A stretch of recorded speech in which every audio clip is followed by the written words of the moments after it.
Hey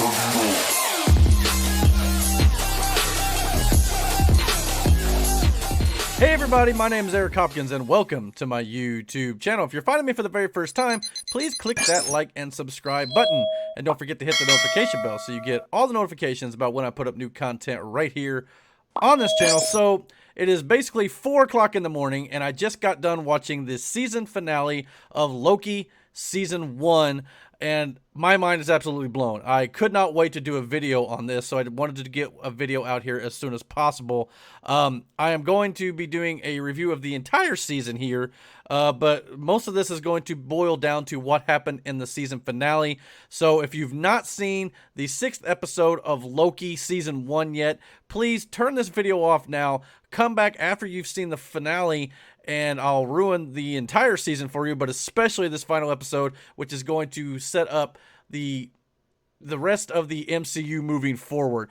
Loki, we've had WandaVision, we've had The Falcon and Winter Soldier, and now we've had Loki in its entirety on Disney+.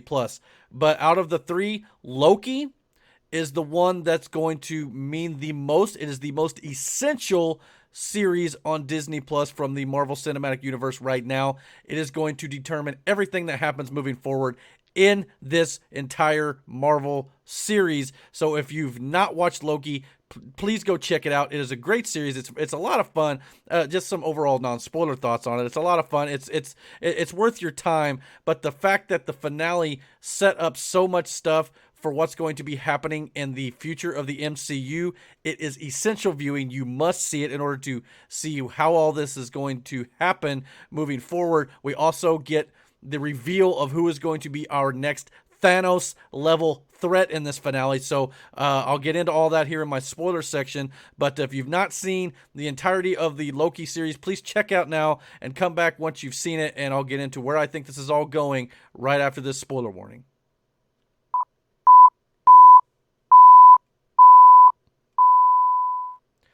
Okay, so if you're still around here, I'm giving you one final warning. I'm about to spoil the last episode of Loki for Season 1. So if you've not seen it, check out now and come back after you've seen the episode. All right, and 3, 2, 1.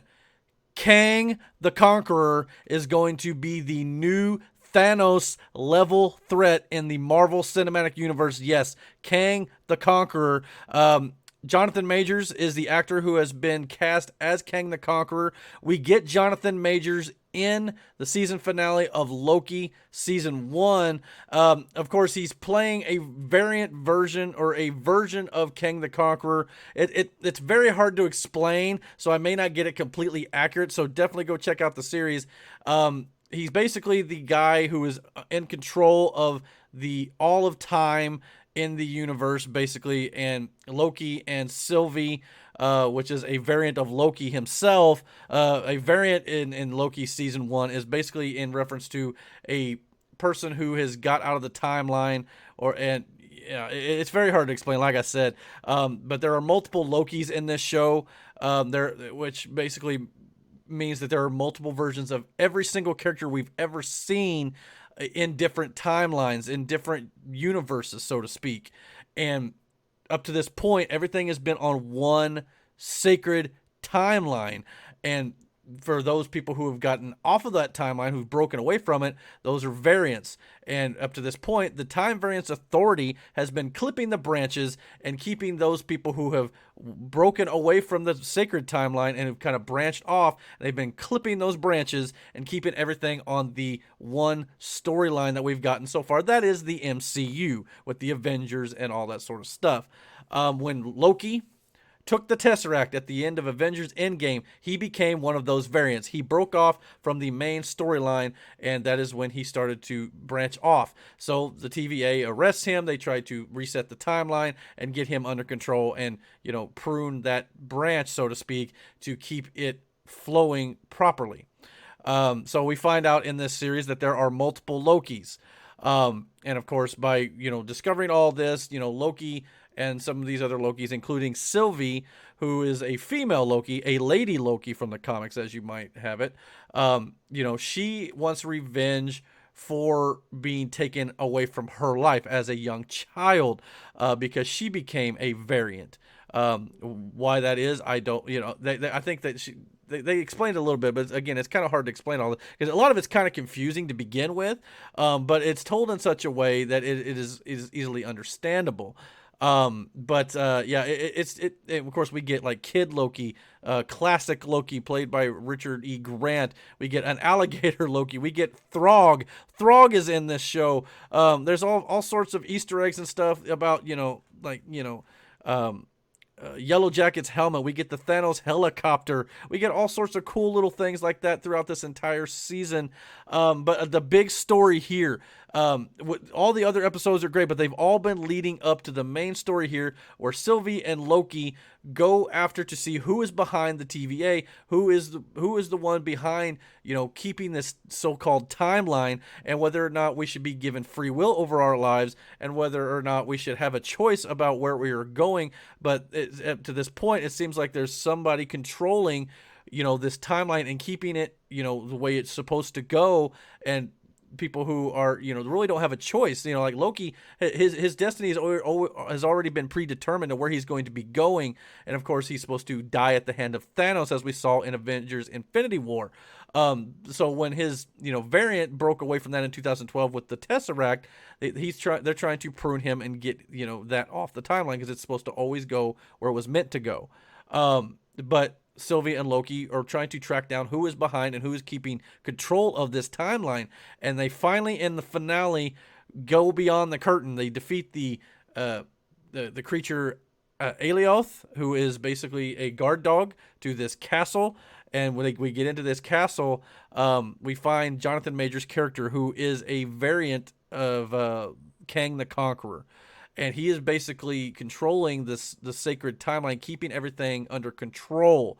And if something were to happen to him, he is going to, the timelines will branch, and we will get a multiverse of madness. Some of the means that he's been controlling all this is by, is not good. Obviously, he took Sylvia away from her life when she was a young child. So yes, he's done some horrible things to keep the order. But because by doing so, he prevents a multiversal war, which is basically where all the timelines converge, and they're all trying to fight for their own survival, and it is basically just chaos and death. So now that Sylvie wanted revenge, she kills this man who is controlling the TVA and keeping everything under control through nefarious means. And by doing so, now nobody is in control of the timeline. So what's happening now is the timelines are branching, and we're getting different multiverses. We're getting different universes now happening in the MCU, which means there can be hundreds and thousands of Lokis, hundreds and thousands of Spider-Man, hundreds and thousands of Iron Man, hundreds and thousands of Thors. There can be all sorts of these different versions of every single character that we've ever seen in Marvel, and what it's going to mean going forward for the MCU is we're going to have movies like Spider-Man No Way Home, where now, because of this episode, Marvel Studios is most likely going to finally drop the Spider-Man No Way Home trailer, and we're finally going to see that Tobey Maguire, Andrew Garfield, and Tom Holland will all be in that movie for the most part, and we're going to see these different versions of Spider-Man from these different timelines converge together, and we're probably going to maybe even be getting other versions of like the Fantastic Four. We could be getting different versions that we may see some old X-Men characters with like Ian McKellen, Patrick Stewart, James McAvoy, and Michael Fassbender. We could possibly be getting those X-Men converging with the rebooted X-Men. There are certain things that this is going to open up that is going to cause chaos and wreak havoc on the Marvel Cinematic Universe. We're probably going to be getting alternate Iron Mans. There was at one point Tom Cruise was rumored to be portraying Tony Stark in the MCU. Maybe we see that version that could have happened but never did. We could be seeing all sorts of different story elements here. There's the door's been kicked wide open on the multiverse, where anybody and everybody we've ever seen in the MCU can be cast as anybody else, can come in and play those characters from an alternate timeline. And at the end of the day, everybody wants to talk about how Tony Stark died and things like that. How's the Marvel Cinematic Universe going to live without Tony Stark? Now there's opportunities to bring in alternate versions of Tony Stark, whether that be played by Robert Downey Jr. himself or another actor. If Chris Evans doesn't want to play Captain America anymore, they can recast another actor from another universe, and now he's in the MCU. There's just so many things you can do with this. It's going to literally be a multiverse of madness. Doctor Strange 2's movie is entitled Multiverse of Madness. Wanda in WandaVision, a small spoiler for that show, she had twin boys in that show, and of course she had to give them up because they were all like, an illusion, basically, where she was creating so she could have a semblance of a normal life. So now she can. Those twin boys can exist in an alternate timeline, and now they can come into Wanda's world in real life. There are certain things that this is going to knock wide open for the MCU, and the fact that we're getting multiple timelines is going to be absolutely incredible. So of course the guy who was controlling, he wasn't Kang. He was He Who Remains is what they called him. He's basically at the end of the sacred timeline, and he was just controlling everything from there. He's talking about how while he was keeping everything under control, there are alternate versions of him who only want war, only want chaos, and he's referring to Kang the Conqueror. Kang the Conqueror is a conqueror of time and space. He's going to be coming into the MCU. He's already been confirmed to be in Ant-Man and the Wasp: Quantumania, that film, the third in the Ant-Man series, coming in early 2023. But it seems like between now and then, starting now with What If coming out on August 11th, that animated series is going to be taking stories from alternate universes and timelines. The multiverse is going to start there, and I don't know how that's going to affect Shang-Chi and Eternals, but Spider-Man No Way Home, we know we're going to get multiple Spider-Man. Thor: Love and Thunder, I'm not sure how that's going to affect either, but Doctor Strange and the Multiverse of Madness, we're going to be getting multiple different universes and timelines all converging on each other, and it's going to be absolute chaos unless somebody can stop it. I don't know if, obviously, we have no more Avengers now after Avengers Endgame. We don't have a team of superheroes. They're gonna have to come together and form a new team, because I don't know if even Doctor Strange can handle this by himself.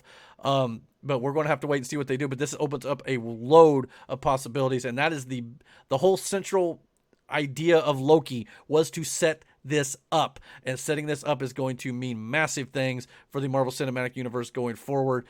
So yes, we now have our new Thanos level threat in the MCU. He is Kang the Conqueror, and he is going to be wreaking havoc all over the multiverse, and we're going to be in for some crazy storytelling, some outlandish things. Anything you can possibly think of is now on the table, including characters from older movies, like Ghost Rider with Nicolas Cage. He could show up in this. We could get Wesley Snipes playing Blade. I mean, there's all sorts of things that we can't even fathom right now that the Marvel Cinematic Universe is about to pull off, and it's going to once again break the mold that Marvel has already kind of done themselves when it comes to doing the Avengers style team up films and the cinematic universe in of itself. Marvel's about to embark on yet another groundbreaking cinematic experience that we have not yet seen on film and TV. All these different things are all going to connect, and it's just going to be absolute madness. So Loki is essential viewing for that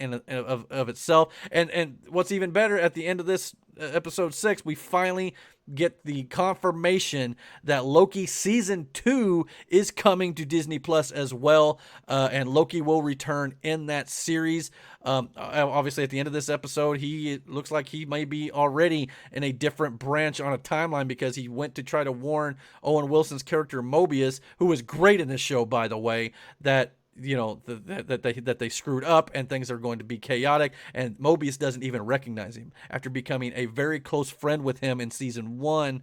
Now I don't know where this puts Loki. They definitely left it on a bit of a cliffhanger. I hope we get season 2 sooner rather than later. It's probably going to be at least a year and a half before we get a season 2. Marvel Studios has got so much stuff on their plate when it comes to their TV series on Disney Plus and in movies in the theaters. It's going to be a long time before we get another season of this. But there's going to be so much storytelling in this multiversal storyline here that it's going to be probably phase 4, 5, and maybe even beyond before we get a resolution to this. This could be the start of the next 10 years of the Marvel Cinematic Universe right here with the season finale of Loki season 1.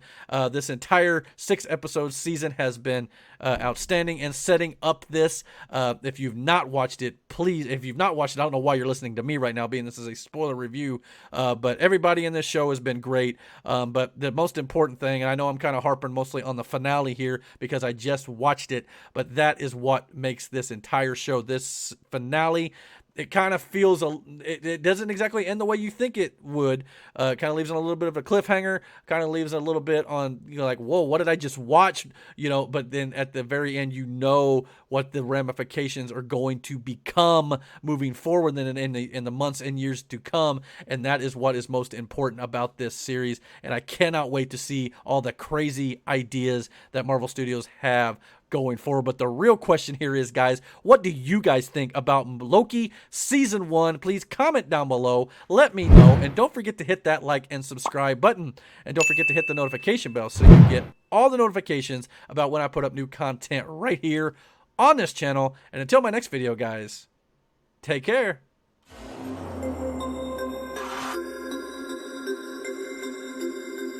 Target.